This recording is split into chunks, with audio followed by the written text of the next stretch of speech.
आपके जीवन में ऐसा लगने लगे कि हाँ बहुत कष्ट है, कर्जा भी बढ़ गया, तकलीफें भी बढ़ गई, बहुत दुख भी बढ़ रहा है, कहीं परिवार सही नहीं चल रहा है, तो प्रयास करते रहा करो। हफ्ते में एक बार एक चावल का दाना जल के पात्र में डाल लिया, एक काली मिर्च जल के पात्र में डाल ली और उस जल को ले गए, थोड़ा सा चंदन का छींटा डाल दिया, ले जाकर शिव जी को समर्पित कर दिया। शंकर को जल चढ़ाने के लिए 5 स्थान हैं जहां शिव को जल चढ़ाया जाता है और शंकर उस जल को स्वीकार करते हैं, जिसको पंचगंगा कहा गया। आप शंकर जी के मंदिर में जाकर ये कभी ना विचार करना कि पार्वती जी को ढूंढना पड़ेगा या गणेश जी को ढूंढना पड़ेगा या कार्तिकेय जी को ढूंढना पड़ेगा या भैरव को ढूंढना पड़ेगा। हमें शंकर के मंदिर में जाकर किसी देवता को ढूंढने की जरूरत नहीं है। जहां शंकर भगवान का शिवलिंग रखा हुआ है वो माता जी का हस्तकमल है, माता पार्वती जी का स्थान है। जहां शिवलिंग रखा है वो शंकर भगवान है। जहां जलाधारी है उस जलाधारी के पास में जहां पानी बहता है बीच में अशोक सुंदरी का स्थान है। जहां से पानी बह रहा है उसका राइट भाग वहां गणेश जी का स्थान है, लेफ्ट भाग कार्तिकेय जी का स्थान है। शंकर भगवान के ऊपर जो जल गिर रहा है वो शंकर भगवान की 5 लड़कियां जया, विषहरा, शामलीबारी, दौतली, देव, ये शंकर जी की 5 बेटियां ऊपर हैं। जहां से पानी बहकर उस निकासी से जहां नाली बनी रहती है, पानी जहां से निकलकर बाहर मंदिर के जा रहा है वो 33 कोटि देवताओं का स्थान है। इसलिए सारे मंदिरों की परिक्रमा हो सकती है पर शंकर जी के मंदिर की परिक्रमा नहीं करते, क्योंकि वो जल जो जा रहा है वो 33 कोटि देवताओं का स्थान है, उसको हम लांग नहीं सकते। सबसे पहले शिव जी का जो जलाधारी है उसमें राइट भाग पर अपनी मनोकामना कर कर जल चढ़ाएं, फिर लेफ्ट भाग में चढ़ाएं रोग मुक्ति के लिए, अशोक सुंदरी की जगह पर चढ़ाएं, ये तीसरा स्थान। चौथा स्थान माता पार्वती जी का जो कटी भाग है जहां पर शिवलिंग रखा हुआ है उस भाग पर जल चढ़ाएं, चौथा भाग। 5वां भाग शंकर जी के ऊपर चढ़ाएं। ये 5 जगह पर जल क्रमवाइज चढ़ाएं। भगवान शिव की कथा कह रही है। शिव जी का एक नाम आशुतोष।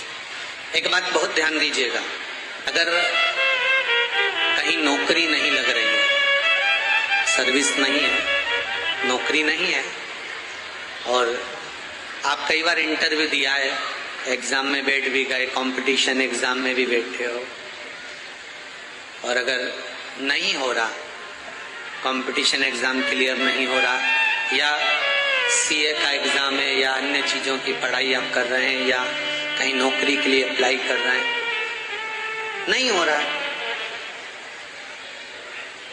5 शमी पत्र, कितने जम के बोलो जरा, 5 शमी पत्र, 5 बेल पत्र, 5 मूंग के दाने, काय के दाने, मूंग, 5 मूंग के दाने, 5 सफेद पुष्प, कोई भी सफेद पुष्प जो आपको मिल जाए, शिव जी को समर्पित कर कर 1 लोटा पानी नाम और गोत्र बोलकर, और जिस एग्जाम में बैठ रहे हो, जिस कंपटीशन एग्जाम में बैठ रहे हो उसका स्मरण कर कर आपको छोड़ना है। श्री शिवाय नमस्तुभ्यम, शंकर जी का स्मरण करना है। ये एग्जाम के पहले जो भी सोमवार पड़े आप उस पर कर लीजिए।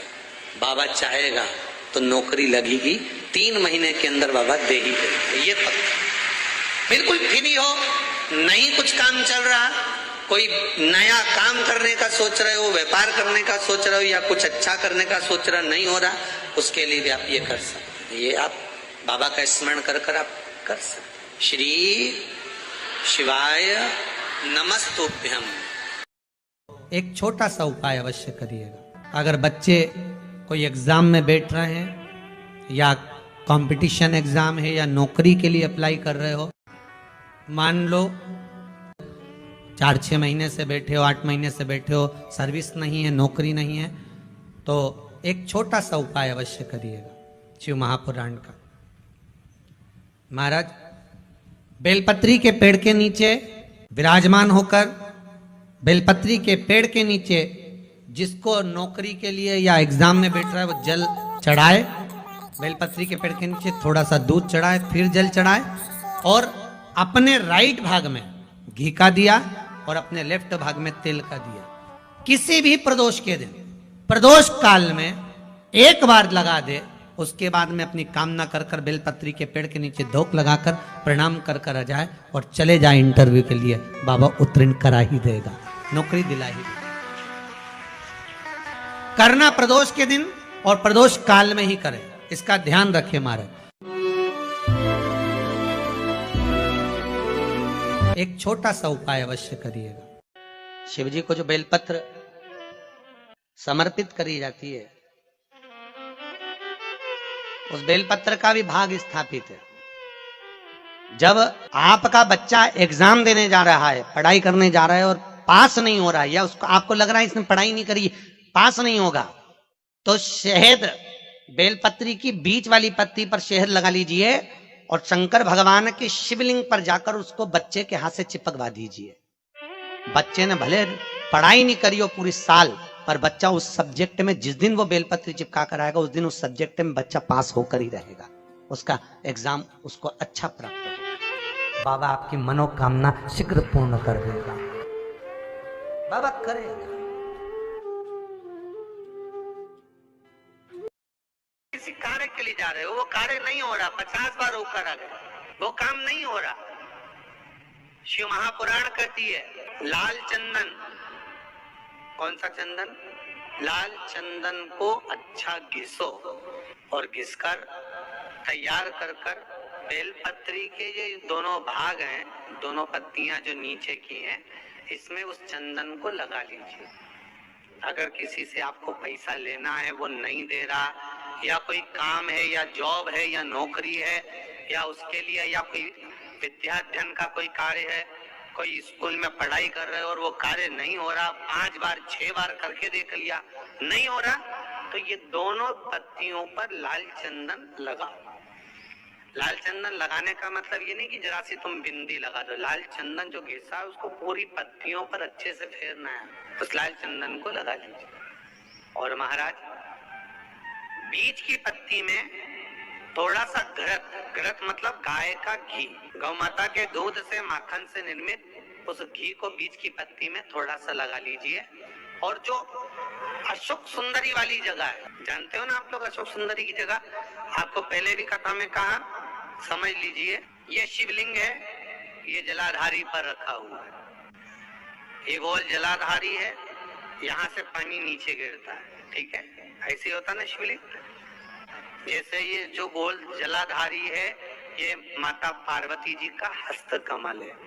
शिवलिंग रखा है, ये शंकर जी का स्वरूप है। जहां से पानी नीचे गिरता है, राइट भाग गणेश जी का स्थान, लेफ्ट भाग 6 कार्तिकेय, षडानंद कार्तिकेय का स्थान। जहां शिवलिंग का जहां पानी जाता है, उसके बीच में एक मोटी सी लाइन होती है, वो शंकर भगवान की सबसे छोटी लड़की जिसका नाम अशोक सुंदरी है, उसका स्थान। तो शिव जी की जो सबसे छोटी लड़की है अशोक सुंदरी, उस अशोक सुंदरी वाली जगह पर इस बेलपत्र को प्रदोष के दिन या सोमवार के दिन आप घी वाली बेलपत्र को अशोक सुंदरी वाली जगह पर रखकर, ये जो चंदन लगी हुई बेलपत्र है, इसका मुख ऐसा सीधा की सीधा रखोगे तो गणेश जी की ओर हो जाएगा, षडानंद कार्तिकेय की ओर हो जाएगा। अपनी कामना कर कर जिससे धन लेना है, पैसा लेना है, या जो कार्य निकालना है वो नहीं निकल रहा, बहुत प्रयास कर लिया, अदालत में 50 बार हो जाए, काम नहीं हो रहा, तब इस बेलपत्र का प्रयोग करना, बाबा से विनती करना और विनती कर कर वापिस सजाना। केवल 2 प्रदोष या 2 सोमवार कर लीजिए, बाबा आपकी मनोकामना पूर्ण कर देगा, उस बेलपत्र का सुख प्राप्त। एक छोटा सा उपाय अवश्य करिएगा। अगर बच्चे कोई एग्जाम में बैठ रहे हैं, या कंपटीशन एग्जाम है, या नौकरी के लिए अप्लाई कर रहे हो, मान लो 4-6 महीने से बैठे हो, 8 महीने से बैठे हो, सर्विस नहीं है, नौकरी नहीं है, तो एक छोटा सा उपाय अवश्य करिएगा शिव महापुराण का। महाराज बेलपत्री के पेड़ के नीचे विराजमान होकर, बेलपत्री के पेड़ के नीचे जिसको नौकरी के लिए या एग्जाम में बैठ रहा है, वो जल चढ़ाए, बेलपत्री के पेड़ के नीचे थोड़ा सा दूध चढ़ाए, फिर जल चढ़ाए, और अपने राइट भाग में घी का दिया और अपने लेफ्ट भाग में तेल का दिया। किसी भी प्रदोष के दिन, प्रदोष काल में एक बार लगा दे, उसके बाद में अपनी कामना कर कर बेलपत्री के पेड़ के नीचे धोख लगाकर प्रणाम कर कर आ जाए और चले जाए इंटरव्यू के लिए, बाबा उत्तीर्ण करा ही देगा, नौकरी दिला ही देगा। करना प्रदोष के दिन और प्रदोष काल में ही करे, इसका ध्यान रखे महाराज। एक छोटा सा उपाय अवश्य करिएगा। शिव जी को जो बेलपत्र समर्पित करी जाती है, उस बेलपत्र का भी भाग स्थापित है। जब आपका बच्चा एग्जाम देने जा रहा है, पढ़ाई करने जा रहा है और पास नहीं हो रहा है, या उसको आपको लग रहा है इसने पढ़ाई नहीं करी, पास नहीं होगा, तो शहद, बेलपत्री की बीच वाली पत्ती पर शहद लगा लीजिए और शंकर भगवान के शिवलिंग पर जाकर उसको बच्चे के हाथ से चिपकवा दीजिए। बच्चे ने भले पढ़ाई नहीं करी हो पूरी साल, पर बच्चा उस सब्जेक्ट में जिस दिन वो बेलपत्री चिपका कर आएगा, उस दिन उस सब्जेक्ट में बच्चा पास होकर ही रहेगा, उसका एग्जाम उसको अच्छा प्राप्त होगा। बाबा आपकी मनोकामना शीघ्र पूर्ण कर देगा, बाबा करेगा। श्री शिवाय नमस्तुभ्यम। लाइक शेयर सब्सक्राइब चैनल को।